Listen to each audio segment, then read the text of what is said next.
Hello வர்ஸ் welcome to வேட்டுக்கோப். நான் உங்கள் டிஜே. ஸோ இன்றைக்கி இந்த வீடியோவில் வந்து பார்த்தீங்கன்னா 2024-25ஓட டிசிஎம் ஃபஸ்ட் செமஸ்டரோட பாடம் 2 கூட்டுறவு சட்டம் மற்றும் அதன் தொடர்புடைய சட்டங்கள். ஸோ இந்த சப்ஜெக்டோட ஆன்சர் கீ தான் வந்து பார்த்திங்கன்னா நம்ம பார்க்க போகிறோம். இதுக்கு முன்னாடி வீடியோவில் வந்து பார்த்திங்கன்னா நம்ம ஃபஸ்ட்டு பாடத்தோட ஆன்சர் கீ வந்துட்டு போட்டிருந்தோம். ஸோ அது பார்க்காதவங்க நீங்கள் பார்த்துக்கோங்க. நான் அது வந்து ஐ பட்டனில் வைக்கிறேன். ஸோ இந்த வீடியோவுக்கு நீங்கள் இப்போ தான் ஃபஸ்ட் டைம் வந்து பார்க்குறீங்கன்னா மறக்காமல் நம்ம சேனலை வந்து சப்ஸ்கிரைப் பண்ணிக்கோங்க. அப்போ தான் நம்ம போடுற ஒவ்வொரு வீடியோவும் உங்களுக்கு வந்துட்டு ரீச் ஆகும். அதே மாதிரி வீடியோ கொஞ்சம் லென்த்தாக தான் போகும், ஸ்கிப் பண்ணாமல் பாருங்கள். அப்போ தான் நான் சொல்கிற ஒவ்வொரு விஷயமும் உங்களுக்கு ரீச் ஆகும். ஓகேங்களா? ஸோ வீடியோ போகிறதுக்கு முன்னாடி ஒரு இன்ஸ்ட்ரக்ஷன். நாங்கள் கொடுக்குற ஆன்சர் கீ வந்து பார்த்திங்கன்னா தமிழ்நாடு கூட்டுறவு ஒன்றியத்தால் அஃபிஷியலாக வந்த ஒரு ஆன்சர் கீ இல்லை. நாங்களாக தேடி புக்கில் இருந்து பேஜ் நம்பரோடு உங்களுக்கு வந்து கொடுக்குறோம். ஸோ தெரியாத கொஷின் நாங்கள் எதுவும் சொல்லலை. உங்களுக்கு தெரிஞ்சாலும் நீங்கள் வந்து அதை கமெண்டில் சொல்லுங்கள்.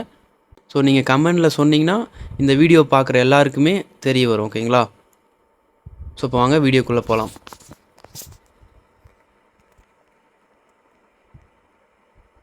ஸோ ஃபஸ்ட் கொஷின் வந்து பார்த்தீங்கன்னா, ஒரு சங்கத்தின் நிகர லாப பிரிவினையில் கீழ்கண்ட சதவீதம் வரை பதிவாளரின் முன் அனுமதியின்றி பங்கு ஈவுத்தொகை வழங்கலாம். ஒரு சங்கத்தில் பதிவாளரோட அனுமதி இல்லாமல் எவ்வளோ பர்சன்டேஜ் வரைக்கும் பங்கு ஈவுத்தொகை வழங்கலாம் அப்படின்னு சொல்கிறாங்க. 14% வந்துட்டு வழங்கலாம். பங்கு ஈவுத்தொகைனா ஒருத்தர் வந்துட்டு ஒரு சங்கத்தில் உறுப்பினராக சேர்றாருனா அவருக்கு ஒரு வருஷம் கழித்து அந்த பங்கு ஈவுத்தொகைக்கான ஒரு டிவிடெண்ட் வந்து கொடுப்பாங்க. ஓகேங்களா? ஸோ அதுதான் வந்து அவங்களுக்கு ஈவுத்தொகையாக இருக்கும். அவங்களுக்கு எவ்வளோ ஷேர் இருக்கோ அதுக்கு தகுந்த மாதிரி அவங்களுக்கு ஈவுத்தொகை வந்து கிடைக்கும். அது அதிகபட்சம் வந்து பார்த்திங்கன்னா 14% வந்து கொடுக்கலான்னு சொல்லியிருக்காங்க, பதிவாளரோட முன் அனுமதி இல்லாமல். இதோட விதி வந்து பார்த்திங்கன்னா விதி 95. ஸோ இந்த விதிப்படி தான் அவங்களுக்கு பங்கு வழங்கணும்னு சொல்கிறாங்க. இந்த நிகர லாப பிரிவினை அப்படின்றது வந்து பார்த்திங்கன்னா இம்பார்ட்டண்டான ஒன்று. ஓகேங்களா? ஸோ எல்லா எக்ஸாம்லேயுமே இந்த நிகர லாப பிரிவினை பற்றி கேட்டுகிட்டே இருப்பாங்க. உங்களுக்கு மாடல் எக்ஸாமாக இருந்தாலும் சரி, இல்லை டிசிஎம்மில் நீங்கள் மெயின் எக்ஸாம் எழுதினாலும் சரி, உங்களுக்கு வந்து கேட்கறதுக்கு ரொம்ப வாய்ப்புகள் அதிகம். ஸோ அதனால் இந்த நிகர லாப பிரிவினை 72 பற்றி நீங்கள் ப்ரீஃபாக தெரிஞ்சுக்கோங்க. ஓகேங்களா? ஸோ அடுத்த கொஷின் வந்து பாருங்கள். தொழிலாளர் வருங்கால வைப்பு நிதி சட்டம் 1952 படி வருங்கால வைப்பு நிதி பிடித்தம் ஆக ஊழியர்களின் ஊதியத்தில் கீழ்கண்ட விழுக்காடு கட்டாயம் பிடித்தல் செய்யப்படும். ஸோ எத்தனை பர்சன்டேஜ் வந்து பார்த்திங்கன்னா இந்த தொழிலாளர் வருங்கால வைப்பு நிதி சட்டத்தின் மூலயமா பிடிக்கிறாங்கன்னு பார்த்தீங்கன்னா 12%. ஓகேங்களா? ஸோ இந்த 12% கட்டாயமாக வந்துட்டு அவங்க பிடிச்சி தான் ஆகணும். ஏன்னா ஊழியர்களோட எதிர்கால ஒரு நல்ல எண்ணத்தை முன்னிட்டு தான். ஓகேங்களா? இது வந்து பிடிக்கிறாங்க.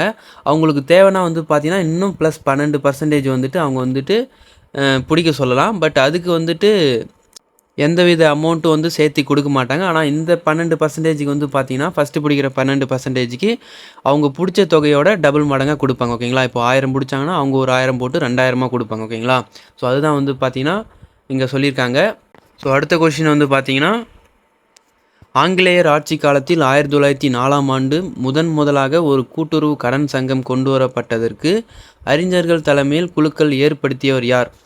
ஸோ கூட்டுறவு சட்டம் வந்து பார்த்திங்கன்னா 1904 தான் வந்திருக்கும்.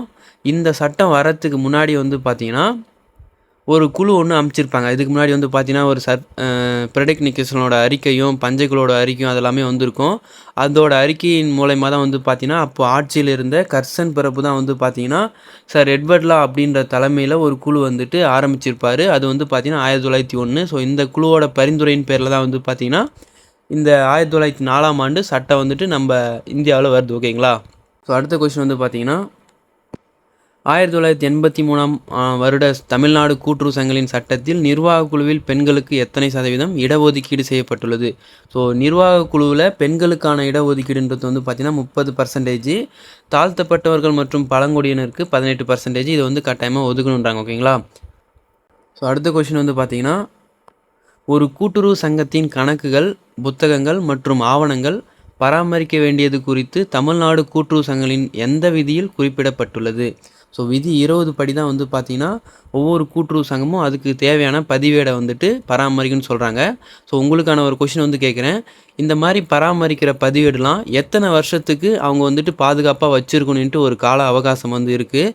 ஸோ அதுக்கான விதி என்னன்னு நீங்கள் கமெண்டில் சொல்லுங்கள். ஏன்னா இதுவும் வந்து இம்பார்ட்டன்ட் ஒன்று தான். ஓகேங்களா? ஸோ எல்லா பதிவேடுமே ஒரு சில வருஷங்கள் அவங்க கட்டாயமாக பராமரிக்கணும். ஓகேங்களா? 10 வருஷம், 5 வருஷம், 7 வருஷம் அப்படின்ற மாதிரி. ஸோ அதுக்கான விதி என்னன்னு நீங்கள் கமெண்டில் சொல்லுங்கள். ஸோ அடுத்த கொஸ்டின் வந்து பார்த்தீங்கன்னா, ஒரு பதிவு பெற்ற கூட்டுறவு சங்கம் கூட்டுறவு சட்டத்தின் கீழ்கண்ட சட்டப்பிரிவின்படி கலைத்து ஆணையிடப்படுகிறது. ஸோ ஒரு கூட்டுறவு சங்கம் வந்துட்டு கலைக்கிறதுக்கான ஆணைன்னு வந்து பார்த்தீங்கன்னா 137. இதிலே இன்னொன்று வந்து பார்த்தீங்கன்னா பிரித்தல் வேற கலைத்தல் வேற. ஓகேங்களா? பிரித்தல்னா பிரிவு 13 விதி 18 வரும். ஆனால் இங்கே கேட்டிருக்கிறது வந்து கலைத்தல். ஓகேங்களா? 137 தான் வந்து கரெக்டான ஆன்சர். ஓகேங்களா? ஸோ அடுத்த கொஷின், தமிழ்நாடு கூட்டுறவு சங்கங்களின் சட்டம் 1983 படி கூட்டுறவு சங்கத்தினை பதிவு செய்வதற்கான விண்ணப்ப படிவம் என்னன்னு கேட்டுறாங்க. விண்ணப்ப படிவம் வந்து பார்த்தீங்கன்னா 1 விதி 3 படி தான் அந்த விண்ணப்ப படிவம் வந்து இருக்கணும். ஓகேங்களா? இதுக்கான பிரிவு வந்து பார்த்தீங்கன்னா 8. அதாவது விண்ணப்பம் பற்றி கேட்டாங்களே வந்து பார்த்தீங்கன்னா படிவம் 1 இருக்கும், இல்லைனா விதி 3 இருக்கும், இல்லைனா பிரிவு 8 இருக்கும். ஓகேங்களா? இது எல்லாமே விண்ணப்ப படிவம் பற்றி தான் சொல்லும். ஓகேங்களா? ஸோ அடுத்தது, பொருள் விற்பனை சட்டம் 1930 படி விற்பனைக்கான பொருளாக கருதப்படுவை. மொத்தம் வந்து பார்த்தீங்கன்னா 5 பொருட்கள் வந்துட்டு புக்கில் கொடுத்துருக்காங்க. ஒன்று வந்து பார்த்தீங்கன்னா அசையும் பொருட்கள், சரக்கு இருப்புகள், வருங்காலத்தில் உற்பத்தியாகும் பொருட்கள், பண்டங்கள், விளைபொருட்கள். ஸோ இது 5மே வந்து பார்த்தீங்கன்னா பொருள் விற்பனை சட்டம் 1930 படி விற்பனை பொருளாக வந்துட்டு கருதுகிறாங்க. ஸோ அப்போ அதுக்கு ஆன்சர் வந்து பார்த்தீங்கன்னா மேற்குறிப்பிட்ட 3. ஓகேங்களா? ஸோ அடுத்த கொஸ்டின், 1983 வருட தமிழ்நாடு கூட்டுறவு சங்கங்களின் சட்டப்படி ஒரு கலைத்த சங்கத்தை மீண்டும் புதுப்பிப்பது குறித்தான சட்டப்பிரிவு. ஓகேங்களா? ஆல்ரெடி வந்து பார்த்தீங்கன்னா கலைத்தலுக்கான சட்டப்பிரிவு வந்துட்டு 137ன்னு பார்த்துருந்தோம். இப்போ வந்து பார்த்தீங்கன்னா கலைத்த சங்கத்தை மீண்டும் புதுப்பிக்கணும் அப்படின்னா ஒரு சட்டப்பிரிவு இருக்குது. அது வந்து பார்த்தீங்கன்னா பிரிவு 142. ஓகேங்களா? ஸோ அடுத்த கொஸ்டின் வந்து பார்த்தீங்கன்னா, ஒரு சங்கத்தின் நிகர லாபத்தில் 15% விவசாய கடன் நிலை நிறுத்தும் நிதிக்கு ஒதுக்கீடு செய்தல் வேண்டும் என்பதை குறிப்பிடும் சட்ட விதி என்ன? சட்ட விதி 93 படி தான் வந்து பார்த்தீங்கன்னா விவசாய கடன் நிலை நிறுத்தும் நிதி வந்துட்டு 15% ஒதுக்கணும் அப்படின்னு வந்து சொல்கிறாங்க. ஓகேங்களா?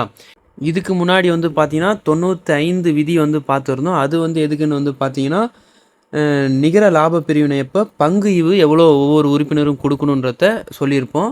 இது வந்து பார்த்தீங்கன்னா விதி 93 வந்து பார்த்தீங்கன்னா விவசாய கடன் நிலை நிறுத்தும் நிதிக்கு வந்து ஒதுக்கீடு செய்யணும்னு சொல்கிறாங்க 15%. ஓகேங்களா?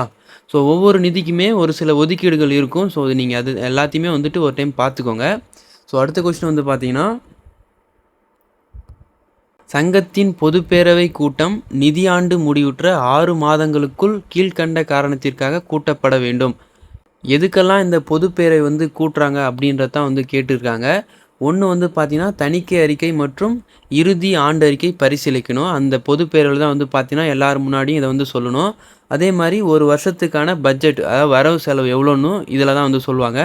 அதே மாதிரி நிகர லாப பிரிவினை, ஒரு சங்கம் லாபத்தில் வந்துச்சுன்னா எதுக்கெல்லாம் லாப பிரிவினை பண்ணணுன்ட்டு இதெல்லாமே வந்து பார்த்தீங்கன்னா இந்த பொது பேரவையில் தான் வந்து பார்த்தீங்கன்னா சொல்லுவாங்க. இந்த நிதியாண்டு முடிஞ்ச 6 மாதத்துக்குள்ளே இந்த பொது பேரவை வந்து கூட்டணும். ஒவ்வொரு சங்கமும் வருஷத்துக்கு ஒரு டைம். ஓகேங்களா? ஸோ அடுத்த கொஸ்டின், ஒரு சங்கத்தின் நிர்வாக குழு கலைப்பு நடவடிக்கை மேற்கொள்ள அறிவிப்பு கொடுத்த தேதியிலிருந்து கீழ்கண்ட நாட்களுக்குள் இறுதி ஆணை பிறப்பித்து ஆணையிடப்பட வேண்டும். ஸோ இதில் வந்து பார்த்தீங்கன்னா ஒரு சங்கத்தின் நிர்வாக குழு கலைப்பு நடவடிக்கைக்கு வந்துட்டு எத்தனை மாதம்னு வந்து கேட்டுறாங்க. 2 மாதத்துக்குள்ளே வந்து பார்த்தீங்கன்னா ஒரு சங்கத்தோட நிர்வாக குழு கலைக்க சொல்லி அவங்களுக்கு ஆணை வந்துச்சுன்னா அவங்க வந்து கலைக்கணும். ஓகேங்களா? ஸோ அடுத்த கொஸ்டின், தமிழ்நாடு கூட்டுறவு சங்கங்களின் சட்டம் 1983 நிகர லாப பிரிவினை பற்றி டேஷ் பிரிவில் கூறப்பட்டுள்ளது. ஸோ ஆல்ரெடி நம்ம ஃபஸ்ட்டே பார்த்துருந்தோம். பிரிவு 72 தான் வந்து பார்த்தீங்கன்னா நிகர லாப பிரிவினை வந்து பிரிப்பாங்க. ஓகேங்களா? ஸோ இது ரொம்ப ரொம்ப இம்பார்ட்டண்டான ஒன்று, ஞாபகம் வச்சுக்கோங்க. ஸோ அடுத்த கொஷினு, மாற்றுமொழி ஆவண சட்டத்தின்படி ஒரு காசோலை எத்தனை மாதங்களுக்குள் காலாவதியானதாக அறிவிக்கப்படுகிறது? ஸோ இந்த கொஷினுக்கு வந்து பார்த்தீங்கன்னா எக்ஸாக்டாக நம்ம புக்கில் இத்தனை மாதம்னு வந்து கொடுக்கல. பட் பேங்கிங் புக்கில் வந்து பார்த்தீங்கன்னா பேஜ் நம்பர் 64 நீங்கள் போய் பாருங்கள்.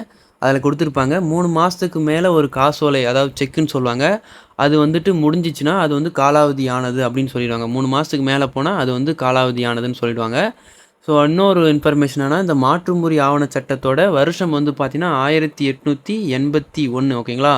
இங்கிலீஷில் வந்து பார்த்தீங்கன்னா நெகோஷியபிள் ஆக்ட்னு சொல்லுவாங்க. ஓகேங்களா? ஸோ அடுத்த கொஸ்டின், தணிக்கை கட்டணத்தை கட்டாத சங்கங்கள் மீது கீழ்க்கண்ட பிரிவின் கீழ் நடவடிக்கை மேற்கொண்டு வசூலிக்கலாம். ஸோ ஒரு சங்கம் அதோட தணிக்கை கட்டணத்தை கட்டாதப்போ எந்த பிரிவின் படி வசூலிக்கலாம்னு பார்த்தீங்கன்னா பிரிவு 148. பிரிவு 148ன்றது வந்து பார்த்தீங்கன்னா ஜப்தி அப்படின்ற ஒரு பிரிவையும் குறிக்கும். ஓகேங்களா, 148னா ஜப்தியும் வரும். அதே மாதிரி தணிக்கை கட்டணத்தை கட்டாத சங்கங்கள் மீது இந்த பிரிவின் கீழே வந்து வசூலிக்கலாம்னு சொல்கிறாங்க. ஓகேங்களா, ஸோ அடுத்தது சட்டப்பிரிவு 90 கீழ் தாவாவில் தொடர்புடைய கோப்பு தாவா இறுதியாணை வழங்கப்பட்ட தேதியிலிருந்து எத்தனை காலத்திற்கு பாதுகாக்கப்பட வேண்டும்? 15 ஆண்டுகளுக்கு வந்து பார்த்தீங்கன்னா இந்த சட்டப்பிரிவு 90 கீழ் வர தாவா பிரிவில் இருக்கிற கோப்பு எல்லாமே பாதுகாக்கணும்னு சொல்கிறாங்க. ஓகேங்களா, தாவா அப்படின்னா என்னென்னு வந்து பார்த்தீங்கன்னா ஒரு சங்கத்தில் ஒரு சங்கத்துக்கும் சங்கத்தோட உறுப்பினர்களுக்கும் இல்லைனா வந்து பார்த்தீங்கன்னா நிர்வாக குழுவுக்கும் இல்லை முன்னாடி இருந்த நிர்வாக குழுவுக்கும் இவங்களுக்குள்ளே ஏதாவது சண்டை தகராறு எதனா வந்துச்சுன்னா அதை தான் வந்து பார்த்தீங்கன்னா நம்ம தாவான்னு சொல்லுவாங்க. ஓகேங்களா, ஸோ தாவானாலே தாவா தகராறு அப்படின்னாலே வந்து பார்த்தீங்கன்னா பிரிவு 90 விதி 107. ஓகேங்களா, ஸோ இது வந்துட்டு நீங்கள் மைண்டில் வச்சுக்கோங்க. விதி வந்து பார்த்தீங்கன்னா 107. ஓகேங்களா, ஸோ அடுத்த கொஷின், பொது நலன் கருதி ஒரு சங்கத்தை ஒருங்கிணைக்க கட்டளையிடும் அதிகாரம் கீழ்க்கண்ட சட்டப்பிரிவில் பதிவாளருக்கு வழங்கப்பட்டுள்ளது. அதாவது ஒரு சங்கத்தை பிரிக்கணும் இணைக்கணுன்றது வந்து பார்த்தீங்கன்னா 3வது யூனிட்டில் வந்து கொடுத்துருப்பாங்க. ஆனால் ஒரு பொது நன்மையை கருதி ஒரு சங்கத்தை ஒருங்கிணைக்கணும் அப்படின்னா வந்து பார்த்தீங்கன்னா பதிவாளருக்கு பிரிவு 14 படி அவருக்கு வந்துட்டு உரிமை இருக்குது. ஓகேங்களா, அதோட விதி வந்து பார்த்தீங்கன்னா 17. அடுத்தது உணவு பாதுகாப்பு மற்றும் தரங்கள் சட்டம் 2006 படி உரிய உரிமம் இன்றி உணவு தொழில் செய்வோருக்கு 6 மாத கால தண்டனை மற்றும் 5 லட்சம் அபராதம் அளிக்க வழிவகை செய்யப்பட்டுள்ள பிரிவு எதுன்னு கேட்டுறாங்க. ஸோ இந்த பிரிவு வந்து பார்த்தீங்கன்னா உணவு பாதுகாப்பு மற்றும் தரங்கள் சட்டத்தோட பிரிவு. ஓகேங்களா, இதை எடுத்துகிட்டு வந்து நம்மளுடைய கூட்டுறவு சட்டப்பிரிவு கூட நீங்கள் சேர்த்துக்காதீங்க. ஒவ்வொரு தொடர்புடைய சட்டத்தையுமே வந்து பார்த்தீங்கன்னா தனித்தனி சட்டப்பிரிவாக இருக்கும். ஸோ அந்த வகையில் பிரிவு 63 அப்படின்றது உணவு பாதுகாப்பு மற்றும் தரங்கள் சட்டத்தோட சட்டப்பிரிவு. ஓகேங்களா, ஸோ இதை வந்து கன்ஃபியூஷன் பண்ணிக்காதீங்க. ஸோ ஃபஸ்ட் டைம் இந்த வீடியோலாம் நீங்கள் பார்க்குறீங்க, இப்போ தான் வந்து டிசிஎம் வந்து படிக்கிறீங்கன்னா நீங்கள் கொஞ்சம் கன்ஃபியூஷன் ஆகாமல் பார்த்துக்கோங்க. ஓகேங்களா, ஸோ எந்த சட்டப்பிரிவுன்னு பார்த்தீங்கன்னா 63 படி வந்து பார்த்தீங்கன்னா உரிய உரிமம் இன்றி, அதாவது இங்கிலீஷில் சொல்லணும் எஃப்எஃப்எஸ்ஏஐன்னு சொல்லுவாங்க. ஸோ அந்த ஒரு லைசன்ஸ் இல்லாமல் எந்த ஒரு பொருளுமே வந்துட்டு நம்ம விற்பனை பண்ணக்கூடாதுன்னு சொல்லுவாங்க. ஓகேங்களா, உணவுப் பொருள்னாலே அந்த ஒரு லைசன்ஸ் இருந்தால் தான் பண்ண முடியும். ஸோ அதுக்கு நீங்கள் எதிராக பண்ணிங்கன்னா வந்து பார்த்தீங்கன்னா உங்களுக்கு 6 மாத தண்டனையும் 5 லட்சம் அபராதமும் இந்த பிரிவின் படி கொடுத்துருவாங்க. ஓகேங்களா, ஸோ அந்த மாதிரி யாரும் பண்ணக்கூடாது. ஸோ அடுத்த கொஸ்டின் வந்து பார்த்தீங்கன்னா கூட்டுறவு சங்கங்களின் சட்ட பிரிவு டேஷின் கீழ் கூட்டுறவு என்ற சொல்லை அல்லது அதற்கு இணையான சொல்லை பயன்படுத்த தடை உள்ளது. ஸோ போன வீடியோவிலுமே வந்து பார்த்துருந்தோம், கூட்டுறவு நிறுவனம் இல்லாத ஒரு சங்கம் வந்துட்டு கூட்டுறவு என்ற சொல்லை பயன்படுத்தக்கூடாது, அப்படி பயன்படுத்தினா சட்டவிரோதமான குற்றம் அப்படின்லாம் வந்து பார்த்தீங்கன்னா போன வீடியோவில் வந்து பார்த்துருப்போம். அது கருத்தியலில் கொடுத்துருப்பாங்க. ஸோ இதில் வந்து பார்த்தீங்கன்னா கூட்டுறவு என்ற சொல்லை அல்லது அதற்கு இணையான சொல்லை வந்து பயன்படுத்துறதுக்கு தடையான சட்டப்பிரிவு எதுன்னு வந்து பார்த்தீங்கன்னா 159. அது வந்து பார்த்தீங்கன்னா 32 சட்டம் வந்து சொல்லியிருக்கோம் பயன்படுத்தக்கூடாது, அதே மாதிரி சட்டவிரோதமான குற்றம் அப்படின்லாம் வந்து சொல்லியிருப்பாங்க. ஆனால் கூட்டுறவு சட்ட பிரிவு வந்து எதுன்னு வந்து பார்த்தீங்கன்னா 159. ஓகேங்களா, இங்கேயும் வந்து பார்த்தீங்கன்னா கூட்டுறவு என்ற சொல்லை பயன்படுத்தக்கூடாது. ஸோ அடுத்த கொஸ்டின் வந்து பார்த்தீங்கன்னா ஊதியம் வழங்கும் சட்டம் 1936 தொழில்களுக்கு இக்குழுவின் பரிந்துரையின்படி கொண்டு வரப்பட்டது. இந்த ஊதியம் வழங்கும் சட்டம் வந்து பார்த்தீங்கன்னா எல்லா தொழில்களுக்கும் எந்த குழுவோட பரிந்துரையின்படி வந்ததுன்னு பார்த்தீங்கன்னா ராயல் குழுவோட பரிந்துரையின்படி தான் எல்லாருக்குமே கரெக்டான ஊதியம் வழங்கணும் அப்படின்றதாக கொண்டு வரப்பட்டது இந்த சட்டம். ஓகேங்களா, எப்போன்னு வந்து பார்த்தீங்கன்னா 1936. இதோட நடைமுறை வந்து பார்த்தீங்கன்னா மார்ச் 1937 தான் இந்த சட்டம் வந்துட்டு நடைமுறைக்கு வருது. ஓகேங்களா, ஸோ ராயல் குழுவோட பரிந்துரையின் பேர் தான் கொண்டுட்டு வராங்க. ஸோ அடுத்த கொஸ்டின் வந்து பார்த்தீங்கன்னா 1901ஆம் ஆண்டு கீழ்கண்ட நபரின் தலைமையில் அமைக்கப்பட்ட குழு கூட்டுறவு சங்கம் அமைப்பதற்கான வழிமுறைகளை பரிந்துரை செய்தது. ஸோ ஆல்ரெடி பார்த்தது தான் சார் எட்வர்ட் லா குழு 1901 தான் வந்து பார்த்தீங்கன்னா கர்சன் பிரபு, அப்போதைக்கு வைஸ்ராயாக இருந்த கர்சன் பிரபு தான் வந்து பார்த்தீங்கன்னா இந்த எட்வர்ட் லா அப்படின்ற ஒரு குழு வந்து அமைச்சிருப்பாங்க. ஓகேங்களா, ஸோ இதோட பரிந்துரை அப்படின்ற பேரில் தான் நமக்கு வந்துட்டு கூட்டுறவு சங்கம் வந்துட்டு நம்ம இந்தியாவில் வருது. ஓகேங்களா, ஸோ இது வந்து பார்த்தீங்கன்னா பேசிக்கான ஒன்று தான். ஸோ பேஜ் நம்பர் 2 வந்து கொடுத்துருப்பாங்க. ஓகேங்களா, ஸோ அடுத்த கொஷின் வந்து பார்த்தீங்கன்னா இந்திய வருமான வரி சட்டம் 1961 படி வைப்புகளுக்கான வட்டியிலிருந்து விலக்கு பெற வருமான வரித்துறை நிர்ணயித்துள்ள கீழ்காணும் படிவங்களில் ஒன்றை வைப்புதாரர்களிடம் இருந்து வங்கி பெற்று வருமான வரித்துறைக்கு அளிக்க வேண்டும். ஸோ கொஷினே வந்து பார்த்தீங்கன்னா இவ்வளோ பெருசு இருக்குது. ஸோ என்னன்னு சொல்கிறாங்கன்னு வந்து பார்த்தீங்கன்னா, இப்போ கூட்டுறவு சங்கத்தில் வந்து பார்த்தீங்கன்னா இந்திய வருமான வரி சட்டத்தின்படி 1961 படி வந்து பார்த்தீங்கன்னா அவங்க உறுப்பினர்கள் வைக்கிற வைப்புகளுக்கு வந்துட்டு வட்டி கொடுப்பாங்க பார்த்தீங்களா? ஸோ அந்த வட்டிக்கு வந்துட்டு வரி விலக்கு இருக்குது. வட்டி ஒருவேளை வைப்பா இருக்கலாம், அப்படி இல்லைன்னா பங்கு தொகையாக இருக்கலாம். அதுக்கு வர வருமானத்துக்கு வந்து பார்த்தீங்கன்னா வரி விலக்கு வந்து இருக்குது. ஸோ அந்த வரி விலக்கு உங்களுக்கு வேணும்னா வந்து பார்த்தீங்கன்னா அந்த வைப்புதாரர்களிடமிருந்து வந்து பார்த்தீங்கன்னா 15G மற்றும் 15H அப்படின்ற படிவத்தை வந்து பார்த்தீங்கன்னா வருமான வரித்துறைக்கு அளிக்கணும்னு சொல்கிறாங்க. ஓகேங்களா? ஸோ இதுதான் வந்து பார்த்தீங்கன்னா இந்த கொஷினு. 15G 15Hன்றது வந்து ஒரு படிவம். ஓகேங்களா? ஸோ அடுத்த கொஷின் வந்து பார்த்தீங்கன்னா 1904ஆம் ஆண்டு ஆங்கிலேய அரசு நடைமுறைப்படுத்திய கூட்டுறவு கடன் சங்கங்களின் சட்டம் எத்தனை பிரிவுகளை கொண்டது? ஸோ முதல்ல வந்த சட்டம் வந்து பார்த்தீங்கன்னா 1904 சட்டம் தான். இதில் வந்து பார்த்தீங்கன்னா அதிக அளவு சட்டப்பிரிவுகள் வந்து கொடுக்கல. ஸோ அதனால் கம்மியான சட்டப்பிரிவு தான் 29 தான் கொடுத்துருந்தாங்க. ஓகேங்களா? ஸோ அதுக்கப்புறம் வர தான் பார்த்தீங்கன்னா சட்டப்பிரிவுகள் வந்துட்டு அதிகமாகிடுச்சு. ஓகேங்களா? ஸோ அடுத்த கொஷின் வந்து பார்த்தீங்கன்னா இந்திய குற்றவியல் சட்டம் 1860 படி பொய்யான ஆவணங்களை தயாரிப்பதன் மூலம் பொதுமக்களுக்கோ அல்லது தனிநபருக்கோ இழப்பை ஏற்படுத்துவது தொடர்பான சட்டப்பிரிவு எதுன்னு கேட்டுறாங்க. ஸோ இந்திய குற்றவியல் சட்டம் வந்து பார்த்தீங்கன்னா 1860 இதுபடி வந்து பார்த்தீங்கன்னா பொய்யான ஆவணம், ஸோ ஃபேக்கான டாக்குமெண்ட்டு, இப்போ எஜுகேஷனுக்காக இருக்கட்டும் எதுக்காக இருந்தாலும் சரி, அந்த மாதிரி ஒரு டாக்குமெண்ட்டை ரெடி பண்ணி தனிநபருக்கோ இல்லை பொதுமக்களுக்கோ ரொம்ப இழப்பீடு ஏதாவது வந்துச்சுன்னா குற்றவியல் சட்டம் 1860 பிரிவு 468 படி தான் அவங்களுக்கு வந்து தண்டனை கொடுப்பாங்க. ஓகேங்களா? ஸோ அடுத்த கொஷின் வந்து பார்த்தீங்கன்னா ஒரு கூட்டுறவு சங்கத்தின் நிர்வாக குழு தேர்தலுக்கான நடைமுறைகள் கீழ்கண்ட விதியில் குறிப்பிடப்பட்டுள்ளது. ஸோ ஒரு சங்கத்தோட நிர்வாக குழு எப்படிலாம் நடக்கணும் அப்படின்ட்டு வந்து பார்த்தீங்கன்னா விதி 52 வந்து சொல்லியிருப்பாங்க. ஓகேங்களா? ஸோ அடுத்தது ஒரு கூட்டுறவு சங்கத்தை பதிவு செய்வதற்கான நிபந்தனைகள் குறித்து 1983ஆம் வருட தமிழ்நாடு கூட்டுறவு சங்கத்தின் கீழ்கண்ட பிரிவில் கூறப்பட்டுள்ளது. ஸோ எந்த பிரிவில் வந்து பார்த்தீங்கன்னா பதிவு செய்வதற்கான நிபந்தனை, ஒரு சங்கத்தை பதிவு செய்வதற்கான நிபந்தனை இருக்குதுன்னு வந்து பார்த்தீங்கன்னா பிரிவு 6ல் தான் இருக்குது. ஓகேங்களா? ஸோ பிரிவு 6 வந்து பார்த்தீங்கன்னா சங்கம் தொடங்கணுன்னா வந்து பார்த்தீங்கன்னா 25 பேர் இருக்கணும். அதே மாதிரி வந்து பார்த்தீங்கன்னா அவங்களுக்கெல்லாம் 18 வயசு ஆகிருக்கணும். அதே மாதிரி வந்து பார்த்தீங்கன்னா பிரிவு 21 படி வந்து தகுதியுடைய நபர்களாக இருக்கணும் அப்படின்னு சொல்கிறது எல்லாமே வந்து பார்த்தீங்கன்னா இந்த பிரிவு 6 தான் வந்து சொல்லும். ஓகேங்களா? ஒரு சங்கத்தை பதிவு செய்வதற்கான நிபந்தனை. ஓகேங்களா? ஸோ அடுத்தது வந்து பார்த்தீங்கன்னா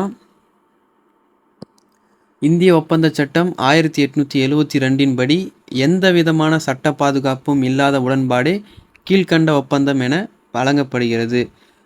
இந்திய ஒப்பந்த சட்டம் வந்து பார்த்தீங்கன்னா 1872. ஸோ இதுபடி எந்தவித சட்ட பாதுகாப்பும் இல்லாத ஒரு உடன்பாடு என்னன்னு வந்து கேட்குறாங்க, ரத்து செய்யப்பட்ட ஒப்பந்தம். ஓகேங்களா? ஸோ எந்தவித சட்ட பாதுகாப்புமே இல்லாத ஒரு ஒப்பந்தம் தான் ரத்து செய்யப்பட்ட ஒப்பந்தம்னு சொல்கிறாங்க. ஸோ இதுக்கு எக்ஸாம்பிள் வந்து பார்த்தீங்கன்னா இளம் வயதினர் ஒப்பந்தம் வந்து சொல்லலாம். எந்த ஒரு சட்ட பாதுகாப்பும் இல்லாமல் அப்படின்னா வந்து பார்த்தீங்கன்னா அவங்களுக்கு 18 வயசே ஆயிருக்காது. ஆனால் வந்து பார்த்தீங்கன்னா அவங்க ஒப்பந்தம் மாதிரி சொல்லியிருப்பாங்க. ஸோ அதெல்லாம் வந்து பார்த்தீங்கன்னா ரத்து செய்யப்பட்ட ஒரு ஒப்பந்தமாக தான் கருதுவாங்க. ஓகேங்களா? ஸோ அடுத்த கொஸ்டின் வந்து பார்த்தீங்கன்னா சர்ஃபேசி ஆக்ட் வந்துட்டு எப்போ நடைமுறைக்கு வந்துன்னு கேட்டுறாங்க. எப்போன்னு வந்து பார்த்தீங்கன்னா ஜூன் 21, 2002 அப்போ தான் வந்து பார்த்தீங்கன்னா இது வந்து நடைமுறைக்கு வருது.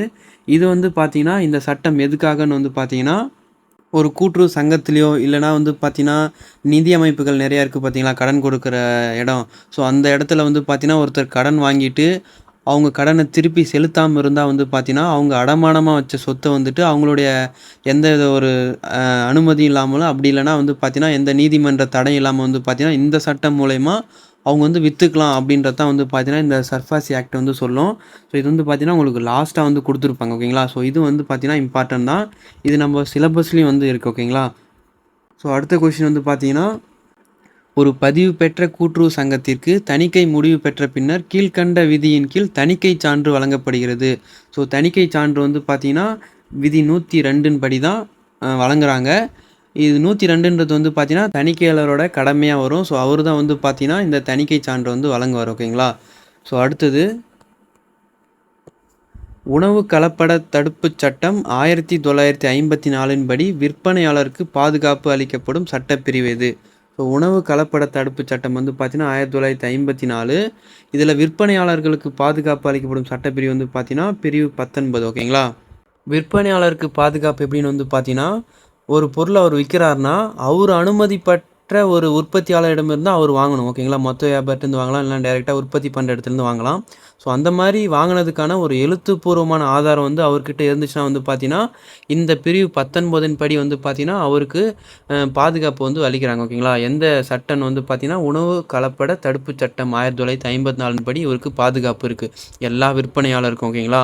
ஆனால் அவங்க வந்துட்டு சட்டப்படியாக இருக்கிற ஒரு உற்பத்தியாளர்கிட்ட தான் வந்து அவங்க பொருளை வாங்கியிருக்கணும். அதுவும் எழுத்துப்பூர்வமாக இல்லை எதனா டாக்குமெண்ட் அந்த மாதிரி வச்சுருந்தா மட்டும்தான் இந்த சட்டப்பிரிவு வந்து செல்லுபடியாகும். ஓகேங்களா. ஸோ அடுத்த கொஸ்டின் வந்து பார்த்தீங்கன்னா, சங்கத்தில் நடைபெறும் நிர்வாக குழு உறுப்பினர் தேர்தலில் வாக்களிக்கும் உரிமை கீழ்கண்ட பிரிவுகளில் வழங்கப்பட்டுள்ளது. ஸோ ஒரு சங்கத்தில் நிர்வாக குழுவோட உறுப்பினர் தேர்தல் வாக்களிக்கும் உரிமை எப்போன்னு வந்து பார்த்தீங்கன்னா பிரிவு 26 விதி 38 கீழே தான் வந்து பார்த்தீங்கன்னா ஒவ்வொருத்தருக்கும் உரிமை இருக்குன்னு சொல்கிறாங்க. ஓகேங்களா. ஸோ அடுத்தது இந்திய தொழில் தகராறு சட்டம் 1947 பிரிவு டேஷின் படி முறையற்ற வேலை நிறுத்தம் செய்வதும் அல்லது கதவடைப்பு செய்வதும் சட்டத்தை மீறிய செயல்களாக கருதப்படுகின்றன. பிரிவு 24 படி தான் வந்து பார்த்தீங்கன்னா வேலை நிறுத்தம் செய்யறதும் அதே மாதிரி கதவடைப்பு இதெல்லாமே வந்து பார்த்தீங்கன்னா ஒரு சட்டம் மீறிய செயலாக வந்துட்டு சொல்கிறாங்க. ஓகேங்களா. ஸோ அடுத்த கொஸ்டின் வந்து பாருங்கள். ஸோ இது வரைக்கும் பார்த்ததுலேயே வந்து பார்த்தீங்கன்னா இந்த தொடர்புடைய சட்டம் வந்து பார்த்தீங்கன்னா ரொம்ப அதிகமாகவே கேட்டிருக்காங்க. ஓகேங்களா. அது வந்து பார்த்தீங்கன்னா ஷார்ட்டாக தான் இருக்குது. பட் ஒரு 20 கொஷின் கிட்ட இதுலேருந்தே கேட்டுக்கிற மாதிரி இருக்குது. ஓகேங்களா. ஸோ அதுக்கும் நீங்கள் ஃபோக்கஸ் பண்ணி படிங்க. பட் இந்த சட்டப்பிரிவுகள் தான் கொஞ்சம் கன்ஃபியூஷன் ஆகிற மாதிரி இருக்கும். ஸோ அது எல்லாமே நீங்கள் ஒரு டைம் 2 டைம் ரீட் பண்ண அது வந்து உங்களுக்கு மைண்ட்லேயே வந்துட்டு அப்சர்வ் ஆகிக்கும். ஓகேங்களா. ஸோ அடுத்த கொஷின் வந்து பார்த்தீங்கன்னா, கூட்டுறவு சட்டம் விதிகள் மற்றும் துணை விதிகளுக்கு உட்பட்டு ஒரு சங்கத்தின் முடிவான அதிகாரம் யாரிடம் இருக்கும்? ஸோ இந்த கொஷினுக்கு வந்து பார்த்தீங்கன்னா எனக்கு எக்ஸாக்டாக ஆன்சர் தெரியல. ஸோ எனக்கு தெரிஞ்சு வந்து பார்த்தீங்கன்னா பொதுப்பேர்வையாக இருக்குன்றது தான் வந்து பார்த்தீங்கன்னா எனக்கு தோணுது. ஸோ உங்களுக்கு ஆன்சர் தெரிஞ்சால் கீழே கமெண்டில் கொஷின் நம்பர் மென்ஷன் பண்ணி சொல்லுங்கள். ஓகேங்களா. எந்த ஆப்ஷனு அப்படின்லாம் அதோட ஆன்சரும் டைப் பண்ணி சொல்லுங்கள். ஸோ அப்போ தான் பார்க்குறவங்களுக்கு தெரியும். அப்படின்னா நீங்கள் டைம் மென்ஷன் பண்ணி கூட போட்டுருங்க. ஓகேங்களா. ஸோ புதுசாக யாருனா வந்து பார்க்குறாங்கன்னா அந்த டைமுக்கு அந்த கமெண்டில் வந்து பார்த்தீங்கன்னா அவங்களுக்கு தெரியும். ஓகேங்களா. ஸோ அடுத்த கொஷின் வந்து பார்த்தீங்கன்னா, ஒரு நிர்வாக குழு கூட்டப்பொருள் தொடர்பான வாக்கெடுப்பின் போது சம வாக்கு எண்ணிக்கையில் ஏற்படின் கீழ்கண்ட நபருக்கு கூடுதல் வாக்கு அளிக்கும் அதிகாரம் உள்ளது. ஸோ இதுக்கும் வந்து பார்த்தீங்கன்னா எனக்கு எக்ஸாக்டாக எங்கே இருக்குதுன்னு தெரியல. ஸோ எனக்கு தெரிஞ்சு வந்து பார்த்தீங்கன்னா தலைவர் தான் ஒரு ஓட்டை வந்து போடுவாங்க. ஏன்னா 2 பேருக்கும் சமமான வாக்கு வந்துச்சுன்னா தலைவர் வந்து அவரோட வாக்கை வந்துட்டு போட்டுட்டு எதனா ஒரு பக்கம் இல்லை நிர்வாக குழு கூட்டலாம் அப்படின்லாம் வேணான்னு சொல்கிறதுக்கு அதிகாரம் அவருக்கு இருக்குது. ஓகேங்களா. ஸோ இது உங்களுக்கு தெரிஞ்சால் கமெண்டில் வந்துட்டு லீவ் பண்ணுங்கள். ஸோ தெரியாதவங்களும் தெரிஞ்சுக்கோங்க. ஓகேங்களா. ஸோ அடுத்த கொஷின், ஒரு பதிவு செய்யப்பட்ட கூட்டுறவு சங்கங்களுக்கு செயலாட்சியர் நியமனம் குறித்து கீழ்கண்ட சட்டப்பிரிவில் கூறப்பட்டுள்ளது. ஸோ செயலாட்சியர் அப்படின்னா வந்து பார்த்தீங்கன்னா பிரிவு 89. ஸோ இந்த செயலாட்சியர் வந்து எதுக்கு நியமிக்கிறாங்க அப்படின்னு வந்து பார்த்தீங்கன்னா, ஒரு நிர்வாக குழுவை ஏதாவது ஒரு காரணத்துக்காக கலைச்சிட்டாங்கன்னா அந்த சங்கத்தை நிர்வகிக்கிறதுக்கு பதிவாளர் வந்துட்டு ஒருத்தர் நியமிப்பார். ஓகேங்களா. ஸோ அவர் தான் வந்து பார்த்தீங்கன்னா இந்த செயலாட்சியர்னு சொல்லுவாங்க. ஸோ இவர் வந்து பார்த்தீங்கன்னா ஒரு அரசு அலுவலாக தான் இருப்பாங்க. ஓகேங்களா. ஸோ செயலாட்சியர் நியமனம்னா பிரிவு 89 எதுக்குன்னு வந்து பார்த்தீங்கன்னா கலைக்கப்பட்ட நிர்வாக குழுவை நிர்வகிக்கிறதுக்கு இவர் வந்து பதிவாளர் வந்து நியமனம் செய்வார். ஓகேங்களா. ஸோ அடுத்த கொஸ்டின் வந்து பார்த்தீங்கன்னா, ஆண்டு பேரவை கூட்டத்தில் சங்கத்தின் வரவு செலவு திட்டம் அங்கீகரிக்கப்படாவிட்டால் யாரால் அங்கீகரிக்கப்பட்ட நடப்பு சட்டத்தில் வழிவகை உள்ளதுன்னு கேட்டுருக்காங்க. ஸோ பதிவாளர். ஸோ பேரவை கூட்டத்தில் வந்துட்டு வரவு செலவு திட்டம் வந்துட்டு அங்கீகரிக்கப்படலைன்னா இந்த பதிவாளர் அங்கீகரிக்கப்பட்ட நடப்பு சட்டத்தின் மூலம் வந்து பார்த்தீங்கன்னா இவங்க வந்துட்டு வரவு செலவு திட்டத்தை ஒரு சங்கத்துக்கு எடுத்துக்கலாம். ஓகேங்களா. ஸோ அடுத்த கொஸ்டின் வந்து பார்த்தீங்கன்னா, கூட்டுறவு கல்வி நிதி குழுவின் தலைவர் யார்? கூட்டுறவு கல்வி நிதியின் தலைவர் வந்துட்டு கூட்டுறவு சங்கங்களின் பதிவாளர். ஓகேங்களா. ஸோ கூட்டுறவு கல்வி நிதி எத்தனை பர்சன்டேஜ்னு வந்து கமெண்டில் சொல்லுங்கள். ஸோ இது வந்து முக்கியமான ஒன்று தான். கூட்டுறவு கல்வி நிதி அதே மாதிரி ஆராய்ச்சி நிதி இதெல்லாமே முக்கியமான ஒன்று தான். ஸோ போன வீடியோவில் வந்து பார்த்தீங்கன்னா இதை பற்றி சொல்லியிருந்தோம். ஸோ அதோட எத்தனை பர்சன்டேஜ்ன்றதை வந்து பார்த்தீங்கன்னா நீங்கள் கமெண்டில் சொல்லுங்கள். ஓகேங்களா. ஸோ அடுத்த கொஸ்டின், 1988 ஆண்டு தமிழ்நாடு கூட்டுறவு சங்கங்களின் விதிகள் கீழ்கண்ட எண்ணிக்கையிலான விதிகளை கொண்டுள்ளது. ஸோ 1988 அப்படின்றத வந்து பார்த்தீங்கன்னா நம்ம கடைசியாக இருக்கிற 1983ஓட சட்டப்பிரிவோட விதிகள் வந்துட்டு கூறுது. அதோட விதிகள் வந்து பார்த்தீங்கன்னா 190 ஓகேங்களா. ஸோ இது வந்து பார்த்தீங்கன்னா சட்டத்தை எப்படி எப்படிலாம் நடைமுறைப்படுத்தலாம் அப்படின்றது தான் வந்து பார்த்தீங்கன்னா இந்த விதிகள் வந்து சொல்லும் ஓகேங்களா. கடைசியாக நமக்கு வந்துட்டு வந்தது 1983 சட்டம். விதிகள் மொத்தம் வந்து பார்த்தீங்கன்னா 190 விதிகள் ஓகேங்களா. ஸோ அடுத்தது, ஒரு கூட்டுறவு சங்கத்தின் செயல்பாட்டு எல்லை எந்த ஆவணத்தில் தெரிவிக்கப்பட்டிருக்கும்? ஒரு கூட்டுறவு சங்கத்தோட செயல் எல்லை வந்து பார்த்தீங்கன்னா சங்க துணை விதியில் தான் இருக்கும். ஸோ இதோட விதி என்னன்னு வந்து பார்த்தீங்கன்னா நீங்கள் கமெண்டில் சொல்லுங்கள் ஓகேங்களா. ஸோ இந்த விதியில் தான் வந்து பார்த்தீங்கன்னா சங்க துணை விதியில் தான் வந்து பார்த்தீங்கன்னா ஒரு சங்கத்தோட நோக்கம், செயல் எல்லை, அதே மாதிரி உறுப்பினரோட தகுதி, தகுதியின்மை, அதோட நிதி எவ்வளோ, நிர்வாகம் எவ்வளோ, பேரவை, நிர்வாக குழு எல்லாமே வந்து பார்த்தீங்கன்னா இந்த சங்கத்தோட துணை விதிகள் தான், பைலான்னு சொல்லுவாங்க இங்கிலீஷில். இதில் தான் வந்து பார்த்தீங்கன்னா எல்லா டீட்டெயிலுமே இருக்கும் ஓகேங்களா. ஸோ அடுத்த கொஸ்டின் வந்து பார்த்தீங்கன்னா, தண்டத்தீர்வை நடவடிக்கை நிலுவையில் இருந்தால் தேர்தலில் போட்டியிடவோ வேட்பு மனு தாக்கல் செய்யவோ தடை உள்ளது என்பது குறித்த கூட்டுறவு சட்டப்பிரிவு எதுன்னு கேட்டிருக்காங்க. ஸோ தண்டத்தீர்வை அப்படின்னு வந்து என்னன்னு பார்த்தீங்கன்னா, ஒரு சங்கத்தில் சொத்தை வந்து கையாடல் பண்ணியிருக்கலாம், அப்படின்லாம் நம்பிக்கை மோசம் பண்ணியிருக்கலாம், அப்படின்லாம் பணத்தை தெரியாமல் எடுத்துகிட்டு இருக்கலாம். இதெல்லாமே வந்து பார்த்தீங்கன்னா ஒரு குற்றமாக கருதுகிறாங்க. ஸோ இந்த குற்றத்தை செஞ்சவங்க தான் வந்து பார்த்தீங்கன்னா தண்டத்தீர்வை வந்துட்டு போடுவாங்க. அதோட சட்டப்பிரிவு வந்து பார்த்தீங்கன்னா 87 ஓகேங்களா.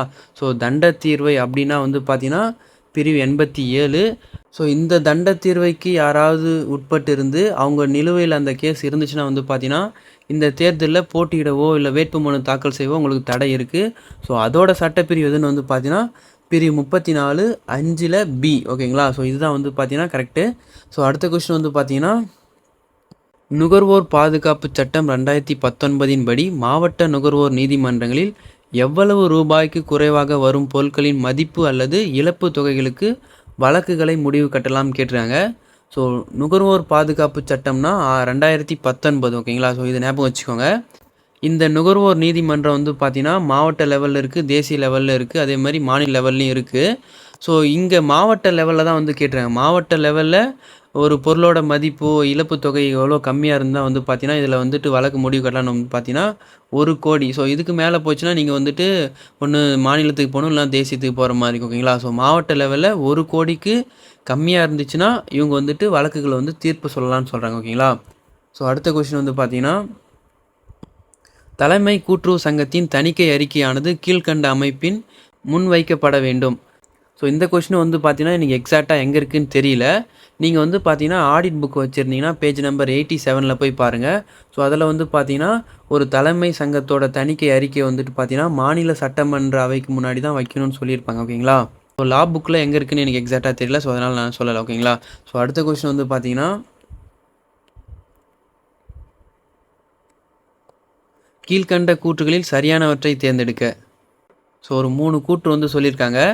ஸோ ஃபஸ்ட்டு வந்து பார்த்தீங்கன்னா, கூட்டுறவு சங்க சட்டப்படி தேர்தலுக்கு வாக்காளர் பட்டியல் சங்க அறிவிப்பு பலகையில் தேர்தலுக்கு 10 நாட்களுக்கு முன்பாக வெளியிடப்பட வேண்டும்.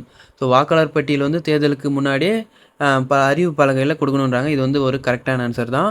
அடுத்தது, சங்கம் வாக்காளர் பட்டியலை தயாரிக்காத நிலையில் வாக்காளர் பட்டியல் அலுவலர் வாக்காளர் பட்டியலை தேர்தலுக்கு 7 நாட்களுக்கு முன்பாக அறிவிப்பு பலகையில் வெளியிடப்பட வேண்டும். ஒருவேளை சங்கம் வந்து வாக்காளர் பட்டியல் தயாரிக்கலை அப்படின்னா வந்து பார்த்தீங்கன்னா 7 நாட்களுக்கு முன்னாடியே அறிவிப்பு பலகையில் வந்து ஒட்டிடணும் ஓகேங்களா. ஸோ அடுத்தது, ஸோ இது வந்து பார்த்தீங்கன்னா கரெக்டான ஒன்று தான். அடுத்தது வந்து பார்த்தீங்கன்னா, வாக்காளர் பட்டியல் வெளியிடப்பட்ட பின்பு பட்டியலில் ஆட்சேபனை ஏதும் இருப்பின் பட்டியல் வெளியிடப்பட்ட 1 நாளில் வாக்காளர் பட்டியல் அலுவலரிடம் தெரிவிக்க வேண்டும். ஸோ அவங்க கொடுக்குற வாக்காளர் பட்டியலில் ஏதாவது உங்களுக்கு ஆட்சேபனை இருந்துச்சுன்னா 1 நாளில் வந்து பார்த்தீங்கன்னா அது வாக்காளர் பட்டியல் அலுவலகத்துக்கிட்ட தெரிவிக்கணும்னு சொல்கிறாங்க. ஸோ இது வந்து பார்த்தீங்கன்னா கரெக்ட் தான். எல்லாமே இந்த நாட்களை பேஸ் பண்ணி இருக்குது. ஸோ எதுக்கும் கன்ஃபியூஷன் ஆகிக்காதீங்க.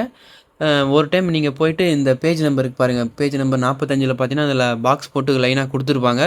ஸோ நீங்கள் அதில் போய்ட்டு படிச்சுக்கோங்க, உங்களுக்கு ஒரு தெளிவு கிடைக்கும் ஓகேங்களா. ஸோ அடுத்த கொஸ்டின் வந்து பார்த்தீங்கன்னா, ஒரு சங்கத்தின் உறுப்பினரை நீக்குதல் குறித்த நடைமுறையில் உள்ள சட்டத்தின் கீழ்கண்ட பிரிவில் தெரிவிக்கப்பட்டுள்ளது. சட்டப்பிரிவு 25 படி தான் வந்து பார்த்தீங்கன்னா ஒரு சங்கத்தில் உள்ள உறுப்பினரை நீக்கலான்னு சொல்கிறாங்க. அதோட விதி வந்து பார்த்தீங்கன்னா விதி 37 மற்றும் 39 படி தான் நீக்க முடியும் ஓகேங்களா. ஸோ அவங்க ஏதாவது தப்பு பண்ணியிருந்தால் வந்து பார்த்தீங்கன்னா நீக்கிடுவாங்க. ஸோ அடுத்த கொஸ்டின் வந்து பார்த்தீங்கன்னா, கூட்டுறவு தேர்தல் ஆணையம் டேஸ் சட்டப்பிரிவின் கீழ் அமைக்கப்பட்டுள்ளது. ஸோ கூட்டுறவு தேர்தல் ஆணையம் அமைப்பு வந்து பார்த்தீங்கன்னா பிரிவு 33A கீழே தான் அமைக்கப்பட்டிருக்கு. ஸோ அடுத்த கொஸ்டின் வந்து பார்த்தீங்கன்னா சரியான இணையை தேர்வு செய்க. ஸோ இது எல்லாமே சட்டப்பிரிவு தான். இந்த சட்டப்பிரிவு இது கரெக்டாக பொருந்துதா அப்படின்றத வந்து கேட்டுருக்காங்க.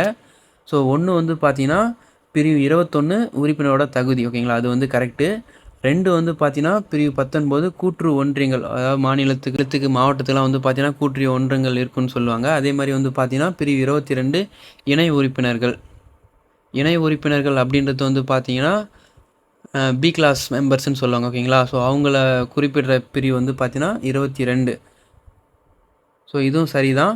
லாஸ்ட் ஒன்று வந்து பார்த்தீங்கன்னா பிரிவு 28 அங்கத்தினர் தகுதியின்மை. ஸோ இது வந்து பார்த்தீங்கன்னா தவறான ஒன்று. பிரிவு 28 என்ன சொல்லுதுன்னு வந்து பார்த்தீங்கன்னா பங்கு மாற்றம், ஓகேங்களா. ஸோ ஒருத்தர் வந்துட்டு ஒரு சங்கத்தில் ஒரு வருஷத்துக்கு மேலே ஒரு பங்கு வச்சுருந்தாருன்னா அவருக்கு தேவைப்பட்டால் வேற ஒருத்தருக்கு மாற்றிக்கலாம், ஓகேங்களா. அதுக்கான சட்டப்பிரிவு தான் வந்து பார்த்தீங்கன்னா பிரிவு 28, ஓகேங்களா. ஸோ அப்போது 1, 2, 3 சரியானது, ஓகேங்களா.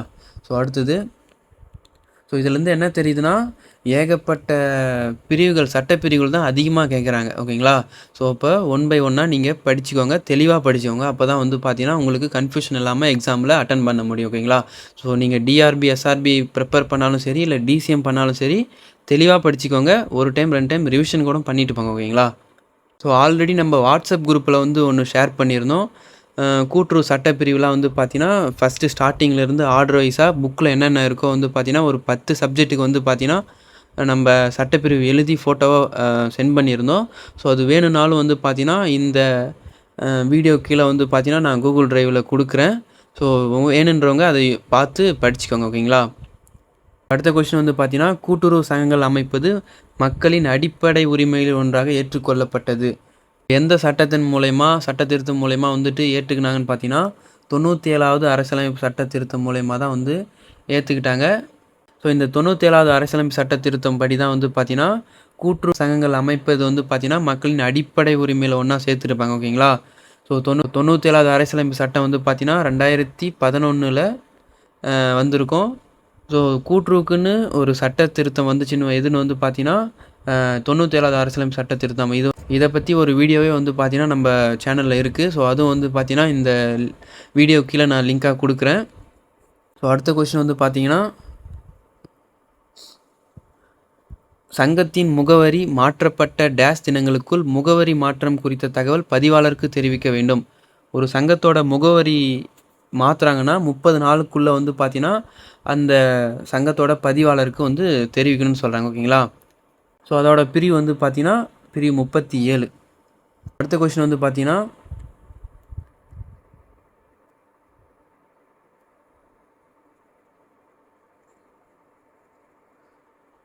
ஸோ கொஞ்சம் வந்து பெருசாக இருக்குது, கொஞ்சம் நான் ஜூம் அவுட் பண்ணிக்கிறேன். கொஷின் வந்து பார்த்தீங்கன்னா பின்வரும் கூற்றுகளை ஆய்வு செய்து அக்கூற்றுகளில் சரியானவை எவை என்பதை தேர்வு செய்கன்னு கேட்டுறாங்க. ஸோ 1 by 1 நான் படிக்கிறேன். கூட்டுறவு தீர்ப்பாணையத்திற்கு நீதித்துறை சார்ந்த சார்நிலை நீதிபதி நியமன சட்டப்பிரிவு 151 படி நியமனம் செய்யப்படலாம் அப்படின்னு வந்து சொல்கிறாங்க. ஸோ இது வந்து கரெக்டான ஒன்று தான், ஓகேங்களா. ஸோ ஒரு கூட்டுறவு சங்கத்து நீதித்துறைக்கு சார்நிலை நீதிபதி நியமனத்தோட சட்டப்பிரிவு 151. அடுத்தது வந்து பார்த்திங்கன்னா தொழில் தகராறு சட்டம் 1947 படி தொழிலாளர் நீதிமன்றத்திற்கு உயர்நீதிமன்ற நீதிபதி ஒருவர் அல்லது ஓய்வு பெற்ற உயர்நீதிமன்ற நீதிபதியை மாநில அரசு நியமனம் செய்யலாம். ஸோ இது வந்து பார்த்தீங்கன்னா கரெக்டு தான். அடுத்தது வந்து பார்த்தீங்கன்னா நுகர்வோர் பாதுகாப்பு சட்டம் 2019 படி மாவட்ட நீதிபதி அல்லது அவர் தகுதிக்கு குறையாத ஒரு நீதிபதி மாவட்ட நுகர்வோர் நீதிமன்றத்தில் இடம்பெற வேண்டும். ஸோ நுகர்வோர் பாதுகாப்பு சட்டம் படி வந்து பார்த்தீங்கன்னா மாவட்ட நீதிபதி அல்லது அவர் தகுதிக்கு குறையாத ஒருத்தர் தான் வந்து பார்த்தீங்கன்னா மாவட்ட நுகர்வோர் நீதிமன்றத்தில் இருக்கணும்னு சொல்கிறாங்க. ஸோ இது வந்து பார்த்தீங்கன்னா கரெக்டு தான். ஸோ அடுத்தது வந்து பார்த்தீங்கன்னா தேசிய நுகர்வோர் நீதிமன்ற தீர்ப்பு கிடைக்கப்பெற்ற தேதியிலிருந்து 30 நாட்களுக்குள் மேல்முறையீடு மனுவினை மத்திய அரசிடம் சமர்ப்பிக்க வேண்டும்னு சொல்லியிருக்காங்க. இது வந்து மத்திய அரசிடம் வராது, உச்ச நீதிமன்றத்தில் தான் வந்து பார்த்தீங்கன்னா சமர்ப்பிக்கணும். அதாவது தேசிய நுகர்வோர் நீதிமன்ற தீர்ப்பு கிடைச்சதுக்கு அப்புறம் 30 நாளில் உச்ச நீதிமன்றத்தில் மேல்முறையீடு பண்ணணும், ஓகேங்களா. ஸோ இதில் வந்து பார்த்தீங்கன்னா ஃபஸ்ட்டு 3 தான் வந்து பார்த்தீங்கன்னா கரெக்டு, 4வது வந்து பார்த்தீங்கன்னா தவறான ஒன்று. ஸோ அப்போ ஆன்சர் 1, 2, 3 சரியானது ஆப்ஷன் டி. ஓகேங்களா.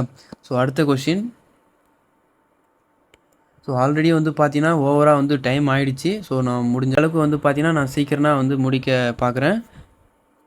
ஸோ ஸ்கிப் பண்ணாமல் பாருங்கள். ஸோ டைம் அதிகமாகுதுன்னு ஸ்கிப் பண்ணி பார்க்காதீங்க. ஸோ சொல்கிற ஒவ்வொரு விஷயங்களுமே வந்து பார்த்தீங்கன்னா நீங்கள் காதால் கேட்கும் போது உங்களுக்கு மைண்டில் வந்து கரெக்டாக அப்சர்வ் ஆகும். ஓகேங்களா. ஸோ அடுத்த கொஷின் வந்து பார்த்தீங்கன்னா ஒரு சங்கத்தின் முதன்மை அமைப்பாளர் உறுப்பினர்களிடமிருந்து வசூலித்த அனாமத்து தொகையை கீழ்கண்ட நாட்களுக்குள் பதிவாளர் அனுமதிக்கப்பட்ட வங்கிகளில் செலுத்த வேண்டும்.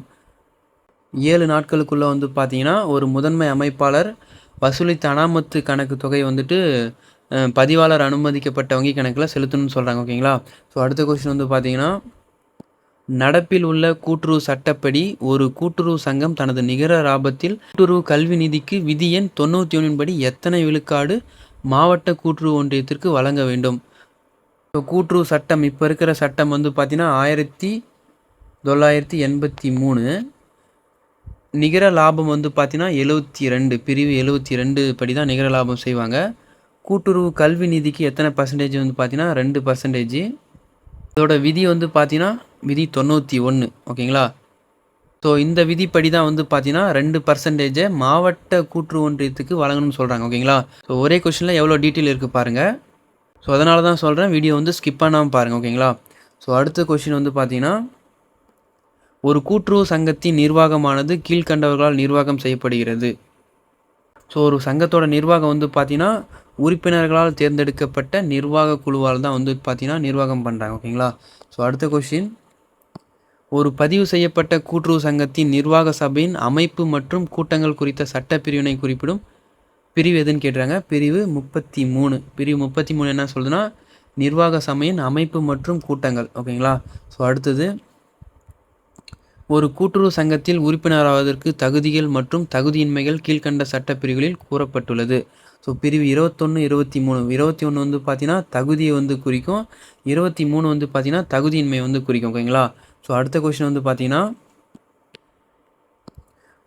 கூட்டுறவு சட்ட விதிகள் 98 படி பொதுநல நிதியிலிருந்து பதிவாளர் அனுமதியின்றி தொடக்க கூட்டுறவு சங்கங்கள் மத்திய மற்றும் தலைமை கூட்டுறவு சங்கங்கள் கீழ்கண்ட தொகையை செலவு செய்யலாம். ஸோ சட்ட விதி 98 படி வந்து பார்த்தீங்கன்னா பொதுநல நிதி வந்து பார்த்தீங்கன்னா 10% வந்து ஒதுக்குவாங்க. அதாவது நிகர லாப பிரிவினையெல்லாம் முடிஞ்சதுக்கப்புறம் மீதி உள்ள இருக்கிறது தான் வந்து பார்த்தீங்கன்னா பொதுநல நிதிக்குன்னு ஒதுக்குவாங்க விதி 98 படி. ஸோ இந்த பொதுநல நிதியிலிருந்து மத்திய மற்றும் தலைமை சங்கங்கள் பதிவாளரோட அனுமதி இல்லாமல் எவ்வளோ வரைக்கும் வந்து பார்த்தீங்கன்னா செலவு செய்யலான்னு கேட்டாங்க. 25,000 வரைக்கும் செலவு செஞ்சுக்கலாம். ஓகேங்களா. ஸோ பதிவாளர் அனுமதி இல்லாமல் 25,000க்கு மேலே போச்சுன்னா பதிவாளர் அனுமதி கட்டாயம் வேண்டும் அப்படின்னு சொல்கிறாங்க. ஓகேங்களா. ஸோ அடுத்த கொஸ்டின் வந்து பார்த்தீங்கன்னா தகராறு தொடர்புடைய ஆவணங்கள் ஆணை பிறப்பிக்கப்பட்ட நாளில் இருந்து டேஸ் வரையில் பதிவாளர் பாதுகாப்பாக வைத்திருக்க வேண்டும். ஸோ தாவா தகராறு ஆல்ரெடி பார்த்துருந்தோம். ஸோ அந்த மாதிரியான ஒரு சில ஆவணங்களை வந்து பார்த்தீங்கன்னா பதிவாளர் வந்துட்டு 15 ஆண்டுகள் வந்துட்டு பாதுகாப்பாக வச்சுருக்குன்னு சொல்கிறாங்க. ஓகேங்களா. ஸோ அடுத்தது ஜப்தி செய்யப்படும் கால்நடைகளுக்கான தீவனம். ஸோ ஜப்தினாலே வந்து பார்த்தீங்கன்னா 148 சட்டப்பிரிவு. ஓகேங்களா. ஸோ அது மூலயமா ஏதாவது ஒரு கால்நடைகளை வந்துட்டு ஜப்தி பண்ணின்னு வந்துட்டாங்கன்னா அதாவது மாட்டு லோன் வாங்கிட்டு அவங்க வந்து கட்டாமல் இருந்தாங்கன்னா போய் மாட்டை பிடிச்சின்னு வந்துடுவாங்க. ஓகேங்களா. ஸோ அந்த மாதிரி மாட்டை பிடிச்சின்னு வந்ததுக்கப்புறம் யார் அதுக்கு தீவனம் போடுவாங்கன்னு வந்து பார்த்தீங்கன்னா சங்கம் தான் வந்து போட்டாகணும். ஓகேங்களா. வேறு வழியே இல்லை. ஏன்னா அவங்க தான் பிடிச்சிட்டு வந்தாங்க. ஓகேங்களா. வேறு யாரும் அதுக்கு பொறுப்பாக மாட்டாங்க. ஸோ சங்கத்தோட செலவில் தான் வந்து பார்த்தீங்கன்னா அந்த மாட்டை வந்து பராமரிப்பாங்க. ஓகேங்களா. ஸோ அடுத்தது ஒரு கூட்டுறவு சங்கத்தின் துணை விதிகளில் கட்டாய துணை விதி திருத்தம் செய்ய 1983 வருட தமிழ்நாடு கூட்டுறவு சங்கங்களின் சட்டத்தில் எந்த பிரிவின் கீழ் பதிவாளருக்கு அதிகாரம் அளிக்கப்பட்டுள்ளது. ஸோ இந்த கொஷின்லாம் படித்து வந்து பார்த்தீங்கன்னா எனக்கு டயர்ட் ஆகிட்டேன். ரொம்ப பெருசாக கொடுத்துருக்காங்க. ஓகேங்களா. கடுப்பாக இருக்குது. ஸோ கொஷினில் என்ன வந்து பார்த்தீங்கன்னா கட்டாய துணை விதி திருத்தம் வந்துட்டு எந்த பிரிவின் கீழே வந்துட்டு பதிவாளருக்கு அதிகாரம் இருக்குன்னு வந்து பார்த்தீங்கன்னா பிரிவு 12. ஓகேங்களா. பிரிவு 11 வந்து பார்த்தீங்கன்னா துணை விதி திருத்தம்னு இருக்கும். பிரிவு 12 கட்டாய துணை விதி திருத்தம்னு இருக்கும். ஓகேங்களா. ஸோ அடுத்தது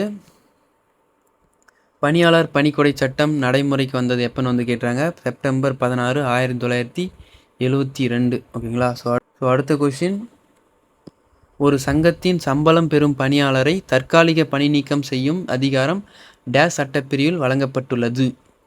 ஸோ பிரிவு 76 படி தான் வந்து பார்த்தீங்கன்னா ஒரு பணியாளர் வந்து தற்காலிக பணி நீக்கம் வந்து செய்யலாம். ஓகேங்களா? அவர் ஏதாவது தப்பு பண்ணியிருந்தா அவரை வந்துட்டு நீக்கிடலாம் சங்கத்திலேருந்து. ஓகேங்களா? ஸோ அதோட சட்டப்பிரிவு 76. ஸோ அடுத்த கொஷின் வந்து பார்த்தீங்கன்னா, மத்திய தலைமை கூட்டுறவு வங்கிகள் டேஸுக்கு ஒரு முறை ரிசர்வ் வங்கியால் ஆய்வு செய்யப்படுகின்றன. ஒரு ஆண்டுக்கு ஒரு முறை வந்து பார்த்தீங்கன்னா ரிசர்வ் வங்கியால் கண்டிப்பாக ஆய்வு செய்யப்படணும்னு சொல்கிறாங்க. ஓகேங்களா? ஸோ அடுத்த கொஷின் வந்து பார்த்தீங்கன்னா, ஒரு சங்கத்தின் நடைமுறை மூலதனம் கீழ்க்கண்ட ரூபாய்க்கு மேல் இருந்தால் அந்த சங்கம் பொது பேரிடு பராமரிக்கப்பட வேண்டும். ஆக்சுவலாக இது வந்து ஆப்ஷனே வந்து தப்பாக கொடுத்துருக்காங்கன்னு நினைக்கிறேன். ஏன்னா பேஜ் நம்பர் நீங்கள் 58 எடுத்து பார்த்தீங்கன்னா, பொது பேர் பராமரிக்கணும் அப்படின்னா வந்து பார்த்தீங்கன்னா, ஒரு சங்கம் வந்துட்டு நடைமுறை மூலதனம் 2 லட்சம் வந்து இருந்தால் தான் பொது பேரிட்ட பராமரிக்கணும்னு சொல்லியிருப்பாங்க. ஓகேங்களா? பட் இதில் இந்த ஆப்ஷனில் வந்து பார்த்தீங்கன்னா 2 லட்சன்றதே இல்லை. ஸோ ஆப்ஷன்லேயே தப்பாக வந்து கொடுத்துருக்காங்க. ஸோ கரெக்டானது வந்து பார்த்தீங்கன்னா 2 லட்சம் தான். ஓகேங்களா? ஸோ அடுத்த கொஷின் வந்து பார்த்தீங்கன்னா, சங்கத்தின் சொத்துக்களை தவறாக பயன்படுத்துதல் தொடர்பாக தண்டனை வழங்க கீழ்க்கண்ட சட்டப்பிரிவில் வழிவகை செய்யப்பட்டுள்ளது. ஸோ ஒரு சங்கத்தோட சொத்து தவறாக பயன்படுத்துனாங்கன்னா அவங்களுக்கு வந்து தண்டனை அளிக்கிறது பிரிவு 161. ஓகேங்களா? ஸோ அடுத்த கொஷின், ஒரு சங்கத்தின் நிகர லாபத்திலிருந்து காப்பு நிதி அல்லது சேம நிதிக்கு கீழ்க்கண்ட சதவீதம் ஒதுக்கீடு செய்யப்பட வேண்டும். ஸோ இது வந்து பார்த்தீங்கன்னா 20% காப்பு நிதினாலும் சேம நிதினாலும் ஒன்று தான். ஓகேங்களா? ஸோ அடுத்த கொஷின் வந்து பார்த்தீங்கன்னா, ஸோ இதுவும் வந்து பார்த்தீங்கன்னா கொஞ்சம் பெருசாக கொடுத்துக்கிறாங்க. பின்வரும் கூற்றுகளை ஆய்வு செய்து அக்கூற்றுகளில் சரியானவை எவை என்பதை தேர்வு செய்க. ஓகேங்களா? ஸோ ஒன்று நல்லா படிச்சுக்கோங்க. ஃபஸ்ட் ஒன்று வந்து பார்த்தீங்கன்னா 1983ஆம் ஆண்டு தமிழ்நாடு கூட்டுறவு சங்கங்களின் சட்டம் நிலைமுறை சட்டம் ஆகும். ஸோ இது வந்து பார்த்தீங்கன்னா கரெக்டு தான். பேஜ் நம்பர் 8 போய் பார்த்தீங்கன்னா நிலைமுறை சட்டம் இருக்கும், நடைமுறை சட்டம் இருக்கும். ஸோ அது ரெண்டுத்துக்கும் டிஃப்ரெண்ட் எல்லாமே உங்களுக்கு ப்ரீஃபாக வந்து கொடுத்துருப்பாங்க. ஓகேங்களா? ஸோ அடுத்தது 1988ன்றது வந்து பார்த்தீங்கன்னா நடைமுறை சட்டம்னு சொல்லியிருக்காங்க. ஸோ அதுவும் வந்து பார்த்தீங்கன்னா கரெக்டு தான். ஓகேங்களா? இந்த நிலைமுறை சட்டமும் நடைமுறை சட்டமும் கூட்டுறவு சட்ட அமைப்பில் முதன்மையை பெறுன்றாங்க. ஸோ அதுவும் வந்து பார்த்தீங்கன்னா கரெக்டு தான். அடுத்தது 1934ஆம் ஆண்டு தமிழ்நாடு நிலவள கூட்டுறவு வங்கி சட்டத்தின் சரத்துக்களை 1983ஆம் ஆண்டு சட்டம் தனக்கே கொண்டுள்ளது. ஸோ இதுவும் வந்து பார்த்தீங்கன்னா கரெக்டு தான். ஓகேங்களா? ஸோ எல்லாத்தையுமே வந்து பார்த்தீங்கன்னா நான் பேஜ் நம்பர் வந்து கொடுத்துருக்கேன். நீங்கள் போயிட்டு செக் பண்ணிக்கோங்க. ஓகேங்களா? ஸோ அடுத்த கொஸ்டின் வந்து பார்த்தீங்கன்னா, ஒரு பதிவான கூட்டுறவு சங்கம் விதி 8 படி சங்கம் பதிவு செய்யப்பட்ட நாளிலிருந்து கீழ்க்கண்ட நாட்களுக்குள் பணிகளை தொடங்க வேண்டும். ஸோ 3 மாதத்துக்குள்ளே வந்து பார்த்தீங்கன்னா ஒரு சங்கமும் அதோட பணிகளை வந்து செய்யணும். ஓகேங்களா? அது சொல்கிற சட்ட விதி வந்து பார்த்தீங்கன்னா விதி 8. ஓகேங்களா? ஸோ அடுத்த கொஸ்டின் வந்து பார்த்தீங்கன்னா, ஒரு கூட்டுறவு சங்கத்தின் புத்தகங்களில் உள்ள பதிவுகளின் நிரூபணத்தன்மை குறித்து சங்க ஆவணங்களின் நகலினை ஆதாரமாக எடுத்துக்கொள்ளலாம் என்பதனை குறிப்பிடும் சரியான சட்டப்பிரிவு எதுன்னு கேட்டுறாங்க. ஸோ இது என்ன கேட்டுறாங்கன்னு வந்து பார்த்தீங்கன்னா, ஒரு சங்கத்தில் ஒரு புத்தகத்தை பராமரிக்கிறாங்கன்னா அதோட நகலை வந்துட்டு ஒரு ஆதாரமாக எடுத்துக்கலாம் அப்படின்ட்டு வந்துட்டு ஏதாவது ஒரு சட்ட ரீதியாக ஒரு சிக்கல் வருதுன்னா அந்த பதிவோட நகலை ஆதாரமாக எடுத்துக்கலாம், அது வந்து செல்லுபடி ஆகும் அப்படின்னு சொல்கிற சட்டப்பிரிவு தான் வந்து பார்த்தீங்கன்னா பிரிவு 47, விதி வந்து பார்த்தீங்கன்னா 24. ஓகேங்களா? ஸோ அடுத்த கொஷின், எடையளவு சட்டம் 1958 படி வணிக நடவடிக்கைகளில் ஈடுபட்டுள்ள சங்க பணியாளர்களை இச்சட்ட விதிமுறைகளுக்கு புறம்பாக குறைவான எடைகளையோ அல்லது அளவைகளையோ முதல் முறையாக பயன்படுத்தினால் டேஸ் அபராதம் விதிக்கலாம். எவ்வளோ ரூபாய் அபராதம் விதிக்கலாம்னு கேட்டுறாங்க. எடையளவு சட்டம் 1958. ஓகேங்களா? ஸோ இந்த சட்டப்படி வணிக நடவடிக்கையில் ஈடுபடுற ஒவ்வொருத்தரும் இந்த சட்ட விதிமுறைகளுக்கு புறம்பா இல்லைனா குறைவான எடையை வச்சு இல்லைனா அந்த எடைத்தட்டையே வந்து பார்த்தீங்கன்னா ஃப்ராடுத்தனம் பண்ணி கம்மியாக எடை காமிக்கிற மாதிரி வச்சு இல்லைனா அதிகமாக எடை காமிக்கிற வச்சு இந்த மாதிரி ஏதாவது ஒன்று முறைகேடு பண்ணாங்கன்னா வந்து பார்த்தீங்கன்னா முதல் முறையாக இருந்தால் வந்து பார்த்தீங்கன்னா 500 ரூபாய் அபராதம். ஓகேங்களா? ஸோ அடுத்த கொஷின், நீண்ட கால கடன் வழங்குவதற்கான கட்டமைப்பை வலுப்படுத்த எக்குழுவின் சிபாரிசுப்படி கூட்டுறவு நில அடமான வங்கிகள் சட்டம் 1934 இயற்றப்பட்டது. ஸோ நில அடமான வங்கிகள் சட்டம் வந்துட்டு எந்த குழுவோட பரிந்துரைன்னு வந்து பார்த்தீங்கன்னா டவுன்சென் குழுவோட பரிந்துரை தான். 1927 டவுன்சென் குழுனா இதில் வந்து பார்த்தீங்கன்னா புஷன் குழுன்னு கொடுத்துருக்காங்க. இது ஆக்சுவலாக ஸ்பெல்லிங் மிஸ்டேக்காக தான் இருக்க வாய்ப்பு இருக்குது. ஓகேங்களா? ஸோ டவுன்சென் குழு தான் நில அடமான வங்கிகள் சட்டம் வந்துட்டு ஏற்றத்துக்கு பரிந்துரை செஞ்சுருக்கோம். இந்த நில அடமான வங்கிகள் தான் வந்து பார்த்தீங்கன்னா நீண்ட கால கடன்களை வழங்குறாங்க. ஓகேங்களா? ஸோ அடுத்த கொஸ்டின் வந்து பார்த்தீங்கன்னா, இந்திய மக்கள் வறுமையிலிருந்து விடுபடவும் சுயசார்பு நிலை அடையவும் முதலாக கூட்டுறவு கடன் சங்கம் கொண்டு வரப்பட்ட ஆண்டு. ஸோ இந்தியாவில் முதல்ல கூட்டுறவு கடன் சங்கம் சட்டம் வந்து பார்த்தீங்கன்னா 1904 ஓகேங்களா. அப்போது இருந்த கர்சன் பிரபு தான் வந்து பார்த்தீங்கன்னா இதை வந்து கொண்டுட்டு வந்திருப்பார் ஓகேங்களா. ஸோ அடுத்த கொஸ்டின், பணியாளர் பணிக்கொடை சட்டம் 1972 படி பணியாளர் ஒருவர் ஓராண்டு காலம் ஒரு நிறுவனத்தில் வேலை செய்வதற்கு பணிக்கொடையாக வருடத்திற்கு கீழ்க்கண்ட நாட்கள் ஊதியத்தை அவருக்கு இலவசமாக வழங்குதல் பணிக்கொடை என்பதாகும். ஸோ பணிக்கொடை அப்படின்னா வந்து பார்த்தீங்கன்னா ஒரு பணியாளர் வந்துட்டு ஒரு வருஷம் வந்துட்டு ஒரு நிறுவனத்தில் வேலை செஞ்சுருந்தா அவங்களுக்கு வந்து பார்த்தீங்கன்னா ஊதியத்தோட இலவசமாக 15 நாள் ஊதியத்தை வந்து கொடுத்துப்பாங்க ஓகேங்களா. ஸோ அவங்களுக்கு ஊதியமும் இருக்கும், அது இல்லாமல் 15 நாள் ஊதியத்தையும் அவங்களுக்கு இலவசமாக கொடுப்பாங்க ஓகேங்களா. ஸோ இதுதான் வந்து பார்த்தீங்கன்னா பணிக்கொடை அப்படின்னு சொல்லுவாங்க. பணியாளர் பணிக்கொடை சட்டம் 1972 படி தான் இது வந்து கொடுக்குறாங்க ஓகேங்களா. ஸோ அடுத்தது, இந்திய ஒப்பந்த சட்டத்தின்படி ஒப்பந்தம் எனப்படுவது யாதெனில் டேஷ். அதாவது இந்திய ஒப்பந்த சட்டம்னா 1972. இந்த சட்டத்தின்படி பிரிவு 2ல் வந்து விளக்கியிருப்பாங்க. ஒப்பந்த சட்டம் அப்படின்றது வந்து பார்த்தீங்கன்னா ஒரு உடன்பாடு அப்படின்னு விளக்கியிருப்பாங்க ஓகேங்களா. ஸோ இந்திய ஒப்பந்த சட்டத்தின்படி ஒப்பந்தம் என்பது ஒரு உடன்பாடு. பிரிவு 2 தான் இதை வந்து சொல்லுது. எந்த பிரிவுன்னு வந்து பார்த்தீங்கன்னா கூட்டுறவு சட்டப்பிரிவு வராது. இந்திய ஒப்பந்த சட்டம் 1972 படி. கன்ஃபியூஷன் ஆகிக்காதீங்க. மறுபடியும் உங்களுக்கு ரிமெம்பர் பண்ணுறேன். ஒவ்வொரு சட்டப்பிரிவுமே வேறு தான். எந்த சட்டப்பிரிவுன்னு கரெக்டாக பார்த்துக்கோங்க ஓகேங்களா. ஸோ அடுத்த கொஷின், 1983 ஆண்டு வருடத்திய கூட்டுறவு சங்க சட்டத்தில் உள்ள பிரிவுகளின் எண்ணிக்கை. ஸோ இதுதான் வந்து பார்த்தீங்கன்னா நம்ம கடைசியாக பின்பற்றிட்டு இருக்கிற கூட்டுறவு சட்டம். இதோட சட்ட பிரிவுகள் வந்து பார்த்தீங்கன்னா 184 ஓகேங்களா. ஸோ மொத்தம் எத்தனை சட்ட விதிகள் இருக்குதுன்னு வந்து பார்த்தீங்கன்னா நீங்கள் கமெண்டில் சொல்லுங்கள் ஓகேங்களா. ஸோ அடுத்த கொஸ்டின், மேலாண்மை இயக்குனரின் அதிகாரங்கள் குறித்து கூட்டுறவு சங்க விதிகள் கூறும் விதி எண் டேஸில் கூறப்பட்டுள்ளது. ஸோ மேலாண்மை இயக்குனர் வந்து பார்த்தீங்கன்னா நிர்வாக குழு இயக்குனர்னு சொல்லுவாங்க. உங்களோட அதிகாரங்கள்லாம் எந்த சட்ட விதிகள் இருக்குன்னு வந்து பார்த்தீங்கன்னா விதி எண் 146 வந்து கொடுத்துருக்காங்க ஓகேங்களா. ஸோ அடுத்தது கொஷின் வந்து பார்த்தீங்கன்னா, தற்போது நடைமுறையில் உள்ள கூட்டுறவு சங்கங்களின் சட்டம் மற்றும் விதிகளின் எண்ணிக்கை மற்றும் நடைமுறைக்கு வந்த நாள். ஸோ 3 கேட்டுறாங்க ஓகேங்களா. ஒன்று சட்டம் எவ்வளோன்னு கேட்டுறாங்க, இன்னொன்று விதிகள் எவ்வளோன்னு கேட்டுறாங்க, அது எப்போது நடைமுறைக்கு வந்துன்னு கேட்டுறாங்க ஓகேங்களா. ஸோ கடைசியாக நமக்கு இருக்கிற சட்டம் வந்து பார்த்தீங்கன்னா 1983. இதோட சரத்து வந்து பார்த்தீங்கன்னா 184 சரத்து. இதோட விதிகள் வந்து எப்போ இயற்றியிருப்பாங்கன்னு வந்து பார்த்தீங்கன்னா 13/4/1988 தான் வந்து பார்த்தீங்கன்னா 190 விதிகளோட இது வந்து நடைமுறைக்கு வருது ஓகேங்களா. ஸோ இப்போ ஆப்ஷன் சி தான் கரெக்டான ஆன்சர். ஸோ இதோட வந்து பார்த்தீங்கன்னா இந்த வீடியோ முடியுது. ஸோ இந்த வீடியோ பிடிச்சிருந்தா லைக் பண்ணிக்கோங்க. உங்கள் ஃப்ரெண்ட்ஸ் சர்க்கிள் யாராவது டிசிஎம் படிக்கிறாங்கனாலும் இல்லைனா எஸ்ஆர்பி டிஆர்பி இந்த மாதிரி ப்ரிப்ரேஷனில் யாராவது இருந்தாலும் அவங்களுக்கும் ஷேர் பண்ணுங்கள். அவங்களுக்கு ரொம்ப யூஸ்ஃபுல்லாக இருக்கும். ஸோ ஒவ்வொரு கூட்டுறவு சங்கத்துலேயும் வந்து பார்த்தீங்கன்னா சட்டப்பிரிவுகள் அப்படின்றது வந்து ரொம்ப ரொம்ப இம்பார்ட்டண்டான ஒன்று ஓகேங்களா.